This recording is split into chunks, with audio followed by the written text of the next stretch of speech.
अस्सलाम वालेकुम। Good to have you at Urdu audio books. हाजिर खिदमत है आज की बात। और शर्मिंदगी तो तब होती है जब हम किसी शख्स को सोचते सोचते नमाज गलत पढ़ लेते हैं और चौथी रकत के बजाय दूसरी रकत में सलाम फेर लेते हैं। सना के बाद सूरत पढ़ना भूल जाते हैं और उस शख्स को ज़्यादा वक्त देने के लिए नमाज जल्दी जल्दी पढ़ने लगते हैं। और फिर जब वही शख्स हमारे दिल के टुकड़े टुकड़े कर देता है, हमारी हर लम्हे की मोहब्बत, चाहत, इंतज़ार और आंसू सबको धुतकार कर आगे चला जाता है, तो फिर हम यकीन नहीं कर पाते, उसके पीछे भागते हैं, अपनी इज़्ज़त नफ्स को उसकी एक तवज्जो के लिए उसके कदमों में निछावर कर देते हैं और फिर ये ख्वाहिश करते हैं कि वो हमारी इस मोहब्बत को अपने सर का ताज बना ले।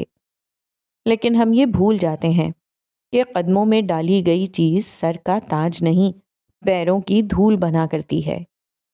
लेकिन वेट, जब आपको किसी से बात करते हुए अच्छा लगने लगे, मज़ा आने लगे, तो उसी टाइम सारा कुछ ख़त्म करें, वरना बाद में बहुत बड़ी अज़ियत से गुज़रना होगा।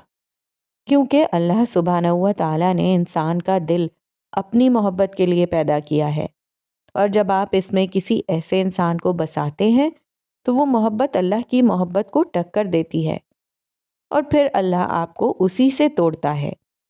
फिर कभी कभी अल्लाह आपका दिल तोड़ देता है, सज़ा के तौर पर नहीं बल्कि आपकी रहनुमाई के लिए। क्योंकि बाज़ औक़ात हम बुरी चीज़ों से मोहब्बत करने लगते हैं और वो चीज़ें हमें आगे मुसलसल तकलीफ़ देने वाली होती हैं। असल में ये वो चीज़ें या वो इंसान होते हैं जिन पर हम अल्लाह से ज़्यादा भरोसा करने लगते हैं और हमें ख़बर भी नहीं होती। हम जिस भी इंसान या चीज़ पर अल्लाह से ज़्यादा भरोसा करेंगे, वो हमें बेसुकून कर देगी, वो हमसे हमारा सुकून छीन लेगी। किसी भी चीज़ से या फिर इंसान से मोहब्बत ज़रूरत के लिए नहीं की जाती, इसीलिए अल्लाह हमारे दिलों को तोड़ देता है उन्हीं लोगों और चीज़ों के हाथों से जिनके बारे में हम सोचते हैं अगर वो ना मिलें तो हम मर जाएंगे। आपका दिल शुरू से अल्लाह के लिए बनाया गया है, हमें ये याद दिलाने के लिए कि अल्लाह के अलावा हम किसी के भी बगैर ज़िंदा रह सकते हैं।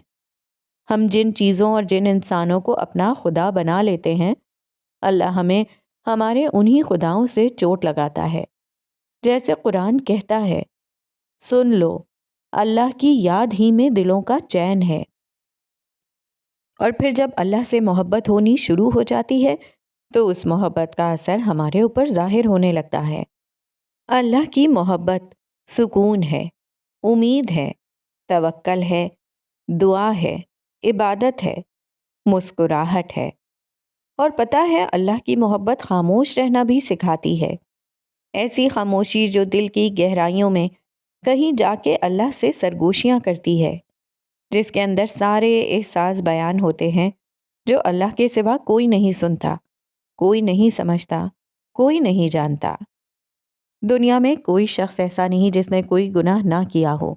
इंसान है, बहक जाता है, लेकिन नादिम भी तो हो जाता है। अगर कोई इंसान मूव ऑन करना चाहे और इसके लिए कोशिश भी करे तो खुदारा माजी के ताने ना दिया करें। जब अल्लाह मौका दे सकता है तो आपको क्या तकलीफ़ है?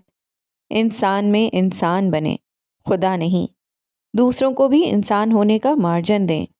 सब ने अपनी अपनी कब्र में जाना है। आप पहले अपनी फ़िक्र करें, बाद में दूसरों की किरदार कुशी करें। याद रखें, अल्लाह टूटी हुई चीज़ों को बड़ी खूबसूरती से इस्तेमाल करता है। टूटे हुए बादल बारिश बरसाते हैं, टूटी हुई मिट्टी खेतों के साथ कायम होती है, टूटे हुए फसल की पैदावार के बीज नए पौधों को ज़िंदगी देते हैं। लिहाजा जब आपको लगता है कि आप टूट चुके हो तो यकीन करें कि अल्लाह आपको किसी बड़ी चीज़ के लिए इस्तेमाल करने का इरादा रखता है। अल्लाह हाफ़िज़।